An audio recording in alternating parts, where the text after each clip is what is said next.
বড়ই আর তেঁতুল এই দুইটা জিনিস যখন এক জায়গায় হয়ে যায় এরা যে কি মজার একটা জিনিস হয়ে যায় মানে আমি বলে বোঝাইতে পারবো না। তেঁতুলের আচার আমার খুবই পছন্দের একটা জিনিস, আমের আচারও আমি পছন্দ করি, কিন্তু তেঁতুলের আচার আমার সব থেকে বেশি এখন খাইতে মজা লাগে। আর তেঁতুল আর বড়ই যখন একসাথে আচার করা হয় এইটা খাইতে যে কি পরিমাণ মজা লাগে মানে আমি ভাষায় বুঝাইতে পারতেছি না। তো যাই হোক, আমি বড়ইয়ের আচার করার জন্য বড়ইয়ের বোঠাটা ফেলায়ে আমি এটাকে সারা রাত পানিতে একটু ভিজায় রাখছিলাম, কারণ বড়ইয়ের গায়ে অনেক ময়লা থাকে যেগুলো একদম নিচে চলে আসে।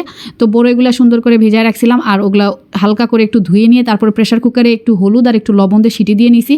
আর এইদিকে তেঁতুলটাকে আমি ছোটাই নিতেছি। তেঁতুলটা কলা পাতা দিয়ে মুড়াই টুড়াই যেভাবে দোকানদার আমাকে দিছে একেবারে নাকি এবছরের তেঁতুলের ভিতরে নাকি কোনো ভেজাল নাই, খুবই ভালো তেঁতুল, এর থেকে মানে ভালো তেঁতুল নাকি পৃথিবীতে আর হয় না, এই বলে এই তেঁতুল আলা আমাকে এই তেঁতুলগুলো দিয়েছে। পাশে আমি অন্য দোকান থেকে তেঁতুল নিতেছিলাম, কিন্তু এই তেঁতুল আলার কিছুতেই সহ্য হইতেছিল না যে আমি ওই দোকান থেকে তেঁতুল নেই, কারণ বড়ইটা আমি তার কাছ থেকে নিয়েছিলাম, এই জন্য সে চাচ্ছিল যে আমি তেঁতুলটাও তার কাছ থেকে নিই। তো যাই হোক, অবশেষে আমি সেই তেঁতুল আলার মনের ইচ্ছা পূরণ করছি, তার দোকান থেকে আমি তেঁতুলটা নিয়ে নিছি। আর তেঁতুলটা আমি একটু হালকা পানিতে ভিজায় রাখছিলাম বেশ কিছুক্ষণ। তারপরে তেঁতুলটা যখন নরম হয়েছে, তেঁতুলের যে আঁশগুলো আছে ওগুলো আমি ছুটাই নিছি, তা না হলে আচারের ভিতরে ওগুলো গেলে ভালো লাগে না। আর এইদিকে আমার বড়ইটাও সুন্দর মতো সেদ্ধ হয়ে গেছে। আর আমি একটু পাঁচফোড়ন, একটু সরিষা, একটু শুকনা মরিচ সব হালকা টেলে নিয়ে পাটায় সুন্দর মতো করে বেটে নিছি। আর একটু আস্তে আস্তে রসুনও দিব, এটা ভালো লাগে যখন আমি সরিষার তেল দিয়ে হালকা একটু ভেজে দিয়ে তারপরে সব মশলাগুলো দিয়ে দিব, তখন যাই এটা খাইতে ভালো লাগে আর একটা ভালো ঘ্রাণও দেয়। আর এদিকে যায়রা একবারে গোসল টোসল করে ঝাঙ্গন নিয়ে একটা সাজ দিয়ে আমাকে দেখানোর জন্য চলে আসছে, বলতেছে দেখো আমাকে কেমন লাগে। আমার একটুও ভালো লাগে নাই, তারপরে আমার এখন বলতে হলো যে তোমাকে অসাধারণ সুন্দর লাগতেছে। তো যাই হোক, এদিকে আচার বানানোর জন্য আমি সরিষার তেল দিয়ে দিয়েছি, আর যে রসুনগুলো কুয়া করে ছিলে রাখছিলাম সেগুলো একটু হালকা ভেজে নিতেছি। এই রসুনগুলো খেতে পরের দিকে অনেক ভালো লাগে।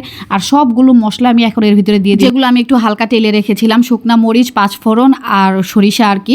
তো সব দিয়ে দেওয়ার পরে একটু ভালো মতো নেড়ে চেড়ে তারপরে যে তেঁতুলটা আমি সুন্দর মতো করে সাইজ করে রেখেছিলাম সেই তেঁতুলটা এর ভিতরে দিলাম, দেওয়ার পরে নেড়ে চেড়ে তারপরে যে বড়ইটা আমি সেদ্ধ করে ঘুটানি দিয়ে ইচ্ছা মতো ঘুটাই ঘাটায় রাখছিলাম সেই বড়ইটাও এর ভিতরে দিয়ে দিলাম। তারপরে যেটা করব সেটা হচ্ছে এখন আমাকে এটা অনবরত নাড়তে হবে। আর এটা যে কি পরিমাণ গায়ে ছিটে বলে বুঝাইতে পারবো না, গায়ে ছিটে, রান্নাঘরে ছিটে, পুরা রান্নাঘর আমার একবারে জাথা অবস্থা হয়ে গেছে।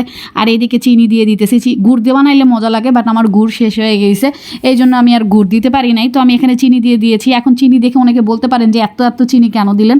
চিনি দিতে হবে কারণ এখানে যেহেতু তেঁতুল দিয়েছি, তেঁতুলটা অনেক বেশি টক থাকে আর বড়ইও আছে, সব কিছু মিলিয়ে চিনির পরিমাণ একটু লাগে। আমার এখানে প্রায় 1 কেজির মতো চিনি আমাকে দিতে হয়েছে। তো যাই হোক, চিনি দেওয়ার পরে এই মেন কাহিনী শুরু হয়ে যাবে নাড়ানাড়ির, মানে ইচ্ছা মতো নাড়েন। আর অলরেডি দেখেন আমার চুলার অবস্থাটা কি হয়ে গেছে। এদিকে যায়রাই যাকে আমি একটু যে ছলনিটা দিয়ে নাড়তেছিলাম সেই ছলনিটা চেটে খাইতে দিয়েছি, তারপরে শুরু হয়ে গেছে ওরা বারবার আসতে আসে যে দাও আর একটু দাও, আর একটু খেয়ে দেখি কেমন হয়েছে।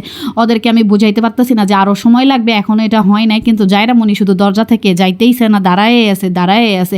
আর একটু পর আসতেছে যে আমার কি আচার হয়ে গেল নাকি, আমাকে কি একটু আরও খাইতে দিবা নাকি, এভাবে বারবার বলতেছিল আর দরজায় আসে দাঁড়াইছিল। তো যাই হোক, আমি বললাম যে এটা কমপ্লিট হোক তারপরে দিব। তো দেখেন আমার আচারটা নাড়তে নাড়তে আমি ক্লান্ত হয়ে গেছিলাম। তারপরে আবার আফরোজাকে ডাকছি যে তুইও একটু নাড়, আফরোজাও এসে একটু নাড়লো। আর এইদিকে আমার আচার বানানো কমপ্লিট হয়ে গেছে। আর আমি যায়রা মনিকে বাটিতে করে খাইতে দিছি, রুমে এসে দেখি পুরা ইতিহাস করে ফেলছে যায়রা, জাথা কুচবি কি আর বলবো। তো এখন এগুলা ভালো করে ওকে নিয়ে যায় আগে সাফ সকিনা করে দিতে হবে, না হলে একেবারে পুরা চোখ মুখ একবারে ভরাবে, তারপর আবার ওটা নিয়ে আবার চিল্লাচিল্লি করে বাড়ি একবারে মাথায় তুলবে, মানে যায়রা যেগুলো ক্যারেক্টার আর কি।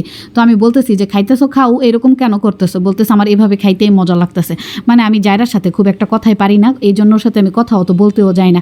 তো আমার আচারটা কমপ্লিট হয়ে গেছে। তো ঠান্ডা হওয়ার জন্য আমি ওটা রেখে দিছিলাম যে ঠান্ডা হলে তারপরে আমি ওগুলো সব বয়ামে ভরবো, ভরে তারপরে রাখবো। আর এদিকে ইজা যায়রা আবার আসছে আচার খাইতে। তো আমি ওদেরকে আর আচার দিব না, কারণ বেশি আচার খাইলে পেট ব্যথা করবে। আর আমি দেখেন কত ছোট ছোট বয়ামগুলো বের করছি, এগুলাতে রাখবো। এই জন্য এগুলো একটা মধুর বয়াম, তারপরে আপনার এই যে মেয়োনিজ ছিল, তারপরে ওই যে নিউটেলা ছিল, এগুলো আমি ভাবলাম এগুলাতে রাখবো। এগুলাতে রাখার কারণ আছে, আমি বড় একটাতে রাখতে চাইলাম, কিন্তু যায়রা মনির যেহেতু এই আচারটা খাইতে ভালো লাগছে, ওর কাছে মজা লাগছে, এখন যায়রা যেটা করবে এই আচার একটু করে বের করবে আর একদম শুধু নিবে আর খাবে। তো যেটা হয় নষ্ট হয়ে যায় আচার এরকম করে বারবার হাতাইলে। তো এই জন্য এই ছোট ছোট বয়ামগুলাতে রাখছি যাতে সব আচার একসাথে নষ্ট না হয়, একটা একটা শেষ করার পরে যাতে আরেকটা খাইতে পারে।